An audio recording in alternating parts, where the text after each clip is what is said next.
The phone buzzed against my palm at 7:30 in the morning, pulling me from the first decent sleep I'd had in weeks. I was curled up in my tiny dorm room at State, surrounded by half-packed boxes and acceptance letters I'd read so many times the paper had gone soft. Oxford, full scholarship, literature program. My dream, finally real, finally tangible. Emma's name flashed on the screen. My older sister, 23 to my 19. We'd never been particularly close, not really. She was the wild one, the one who stayed out until dawn and came home smelling like cigarette smoke and regret. I was the bookworm, the quiet one, the one who teachers loved and parents trusted. I almost didn't answer. Something in my gut twisted, warned me, but she was my sister, so I swiped to accept the call. Her voice came through broken, fractured by sobs, so violent I could barely make out words. Chloe, please, I don't know what to do. Emma, what's wrong? Are you hurt? I sat up straight, my heart already racing. My roommate, Jessica, stirred in her bed across the room, but didn't wait. I'm pregnant. The words came out in a rush, followed by more sobbing. I'm 12 weeks and I can't. Chloe, I can't do this. My mind went blank for a moment, just static and shocked. Okay, it's going to be okay. Have you told mom and dad? They'll help you figure this out. There are options, you know that, right? You don't have to. I don't want an abortion. Her voice turned sharp, cutting through her tears. I can't do that either. But I can't be a mother, Chloe. I've never wanted kids. You know that. I've always been clear about that. Then adoption, I said gently, trying to sound calm even though my hand were shaking. There are so many families who would. No extraños. I needed to stay in the family. She took a shuddering breath, and I heard her blow her nose. The father is some guy I met at a rave. We hooked up once in his car. I was high. He was high. I don't even remember his last name. I think it was Mike or Matt. Something with an M. I closed my eyes, trying to process this. Emma had always been reckless, but this was beyond anything I'd imagined. Emma, you need to think about this carefully. You have time to figure out what's best. You have to take it. The words hung in the air between us like something solid, something I could almost reach out and touch. For a moment, I thought I'd misheard her. What? You have to take the baby, raise it, be its mother. Her voice was suddenly calm, eerily calm, like she'd been planning this speech. You've always talked about wanting kids someday. You're always going on about family and legacy and all that stuff you read about in your books. This is perfect. We can tell everyone it's yours. We look enough alike. We'll say you got pregnant with some guy you didn't want to name, and I'm helping you through it. Then when it's born, you take it and raise it, and everyone's happy. My mouth fell open. I stared at my reflection in the dark screen of my laptop across the room, seeing my own face distorted and strange. Emma, I'm 19 years old. I'm leaving for Oxford in 3 months. I have my entire life planned out. I can't just take a baby. Why not? Her voice turned petulant, childish. You're always saying you want to be a mother eventually. So do it now instead of later. What's the difference? The difference is about 10 years of living my life first. I was trying to keep my voice down, but Jessica stirred again. I grabbed my phone and stepped out into the hallway, the fluorescent lights making me squint. Emma, I can't do this. I'm sorry you're in this situation. I really am, but I can't raise a child right now. I won't. Silence on the other end. Long, stretching silence that made my skin prickle. Fine. Her voice was flat now and motionless. Fine, Chloe. I should have known you'd be selfish about this too.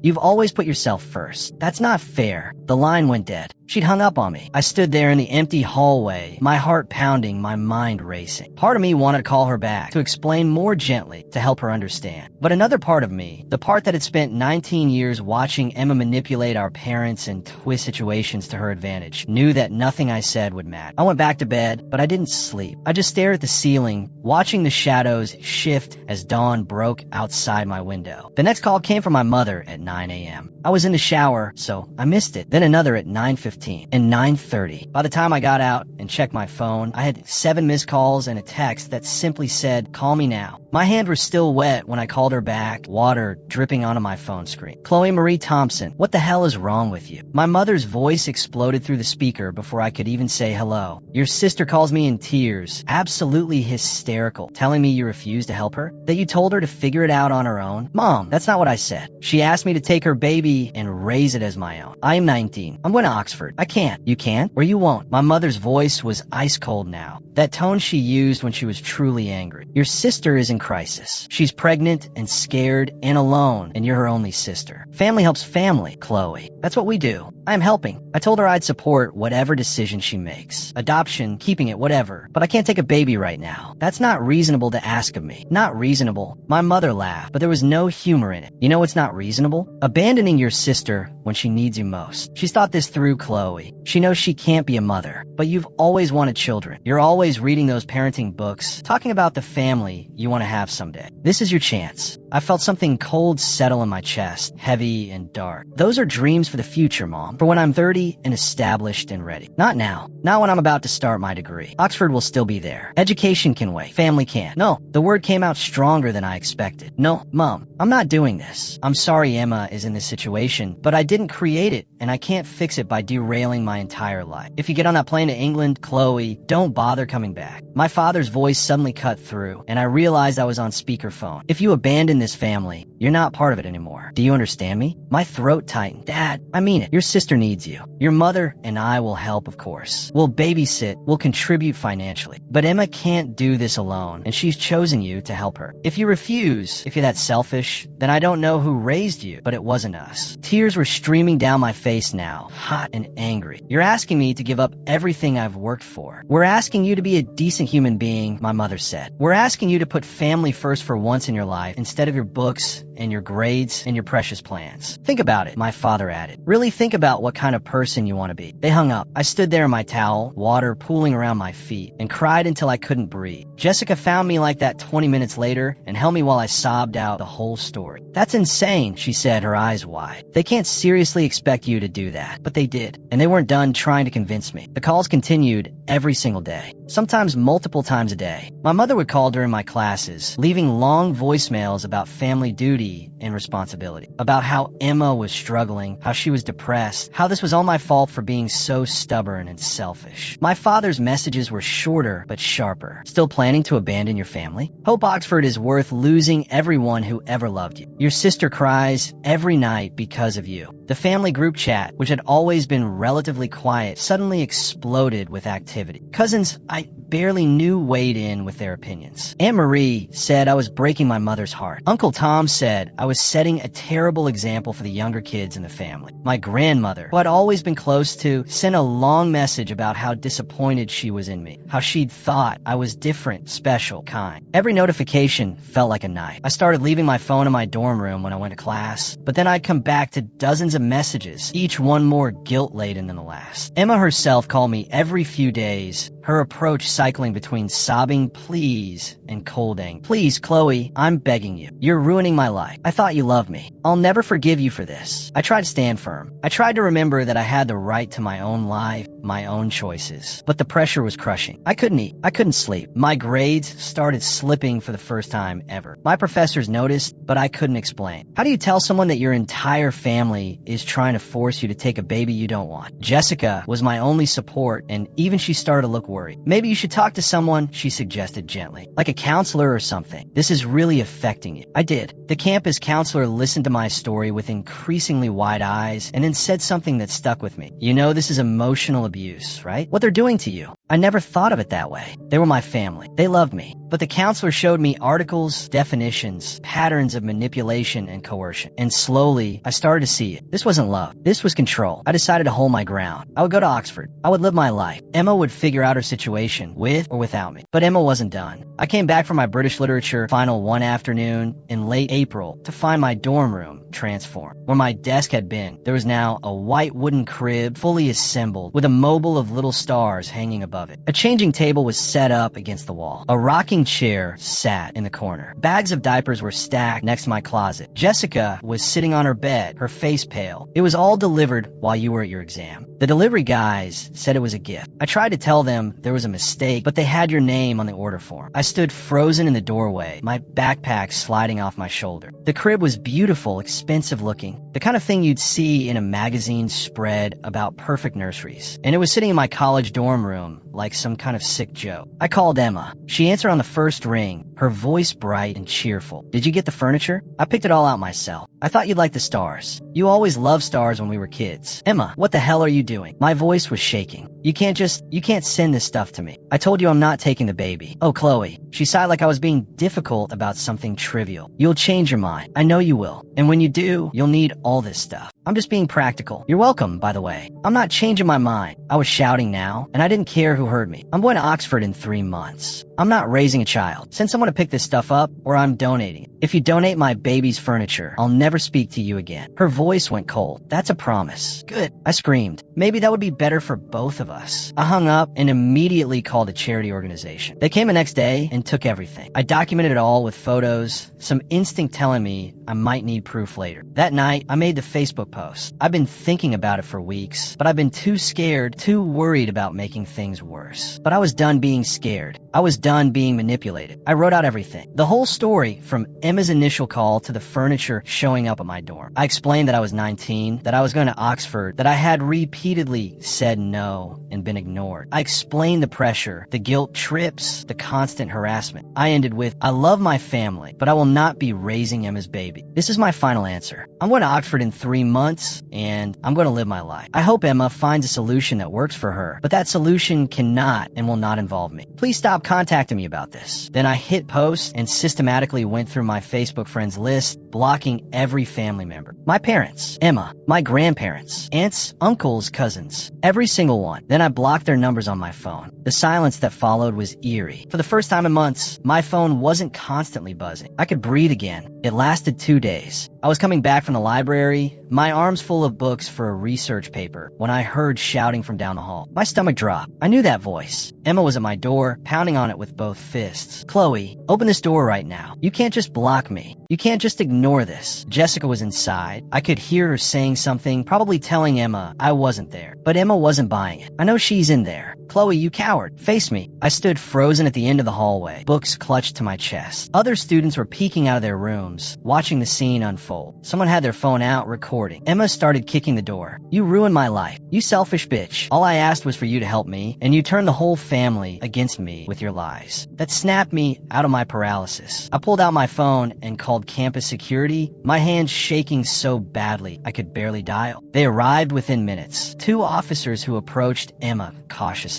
She was still screaming, still pounding. When they touched her arm, she whirled on them, her face red and twisted with rage. She's my sister. I have a right to talk to her. Ma'am, you need to leave the premises. This is private property and you're disturbing. Emma lunged for the door handle, trying to force it open. The officers grabbed her arms, pulling her back. She fought them, screaming obscenities, her pregnant belly visible under her shirt. Students were definitely recording now. This would be all over social media within hours. It took both officers to drag her down the hallway. She clawed at the walls, at the door frames, leaving scratch marks in the paint. Her screams echoed through the building even after they got her outside. I stayed hidden around the corner until they were gone, then ran to my room. Jessica let me in, her face white with shock. Oh my God, Chloe. Oh my God. She's completely lost it. I couldn't speak. I just sat on my bed and shook. The next violation came 3 days later. I got an email from Oxford's admissions office. My hands were already trembling before I even opened it. Dear Ms. Thompson, we received your request to defer enrollment for 1 year. We understand that circumstances change, and we're happy to accommodate this request. Your place in the literature program will be held for the 2024 to 2025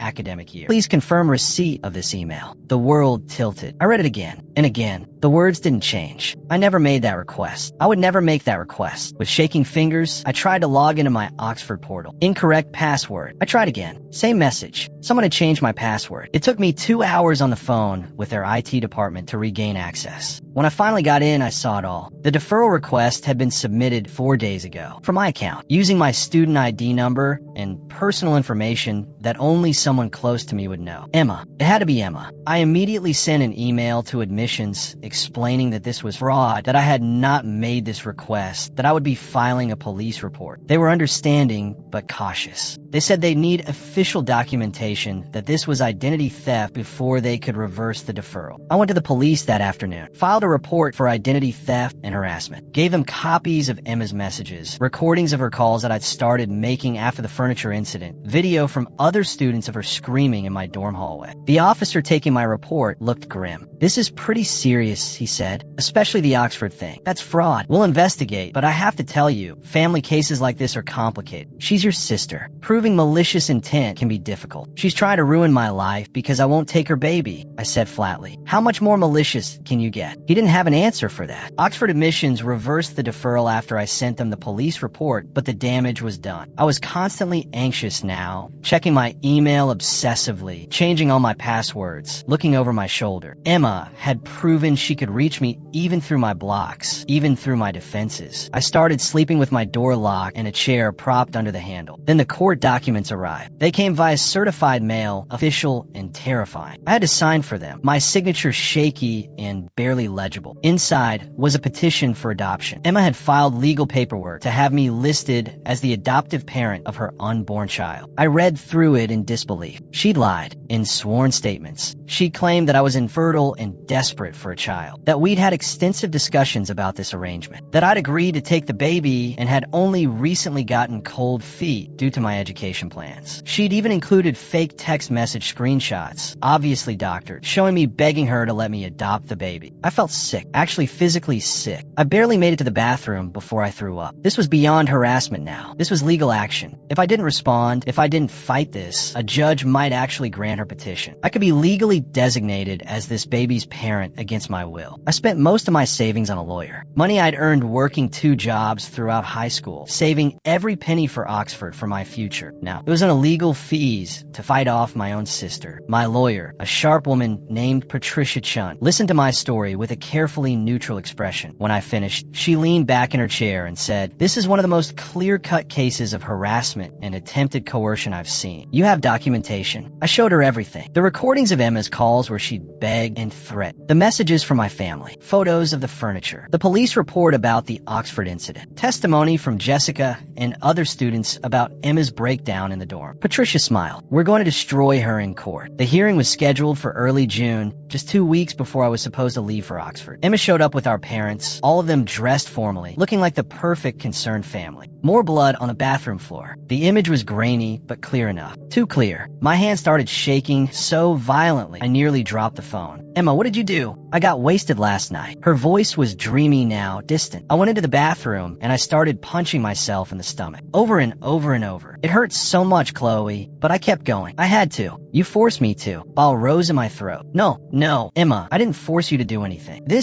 I punched until I started bleeding. Then I kept going until it came out. 5 months, Chloe. I was 5 months pregnant. Did you know what it looks like at 5 months? It had fingers. Tiny little fingers. I was gonna be sick. I was actually going to vomit. "Emma, I'm calling an ambulance." "I'm calling." "Don't bother." I already went to the hospital. They asked what happened, and I told them. I told them everything. About you. About how you refused to help me. About how you forced me to do this. I didn't force you to do anything. I was screaming now, tears streaming down my face. "You did this to yourself. This is not my fault. You forced me," she repeated, her voice flat. "This is your fault. You killed my baby." The line went dead. I stood there in my dorm room, surrounded by half-packed suitcases and piles of clothes, and I couldn't move. Couldn't think. Couldn't process what I'd just heard. Jessica found me like that 20 minutes later, still holding my phone, still staring at nothing. "Chloe, what's wrong?" I showed her the picture, told her what Emma had said. Jessica went pale, then grabbed my phone and called 911. The police came to take my statement. I showed them the recording of the call, which I'd started automatically recording all of Emma's calls after the court case. They looked grim. "This is a criminal matter," one officer said. "What she described, that's feticide in this state. She could face serious charges." "I don't care about charges," I said numbly. "I just want to leave. I want to go to Oxford and never come back here." "You might be called to testify," the officer warned. "Then I'll come back for that. But I can't stay here. I can't." They understood. They let me go. I spent the next 3 weeks in a fog. I packed mechanically, going through the motions. Jessica helped me ship my boxes to Oxford, helped me organize my documents, helped me function when I couldn't think straight. My family never reached out. Not once. Not to check if I was okay, not to apologize, not to explain. The silence was deafening. I got on the plane to Oxford with just 2 suitcases on a hot July morning. I didn't look back as we took off. I watched my hometown disappear beneath the clouds and felt nothing. Oxford was beautiful. The literature program was everything I dreamed of. I threw myself into my studies, into making new friends who knew nothing about my family, into building a life that was entirely my own. But I couldn't escape it completely. 6 months into my first year, I got a message on Facebook from someone I barely knew, a girl I got in high school with but never really talked to. "Hey, I thought you should know about this." She included a link to a news article from back home. My hand shook as I opened it. Local woman convicted of feticide after inducing miscarriage. I read through the article in disbelief. Emma had been charged, tried, and convicted. The evidence was was overwhelming. Her own admission in the hospital, the recording of her call to me, testimony from medical staff about the nature of her injuries, which were clearly self-inflicted. The judge had sentenced her to 12 years in prison. 12 years. I closed my laptop and sat in my dorm room at Oxford, surrounded by books and papers and the life I'd fought so hard to have, and I cried. Not for Emma, not for my family, but for the girl I used to be, the one who thought family meant love and support and safety. That girl was gone. She died somewhere between the first phone call and the final court verdict. I never spoke to my family again. Not when my mother tried to friend me on Facebook under a fake name a year later. Not when my father sent a letter to Oxford that I returned unopened. Not when I graduated with honors, or when I got my master's degree, or when I published my first book. They made their choice. They chose Emma's wants over my needs, her manipulation over my truth, her crisis over my future. And in doing so, they lost me forever. I'm 32 now. I'm a professor at a university in London. I have friends, colleagues, a partner who loves me. I have the life I wanted, the one I fought for. But sometimes, late at night, I still think about that picture. The blood, the flat belly, the waste of it all. Emma got out of prison last year. I heard through the grapevine. I don't know where she is now. I don't care. She's a stranger to me, just like the rest of them. I built my family from scratch. From friends who became sisters. From mentors who became parental figures. From people who chose to love me without conditions or demands. And I never, not once, regretted getting on that plane. If you enjoyed this story, like and subscribe for more true stories about family, boundaries, and the courage it takes to choose yourself.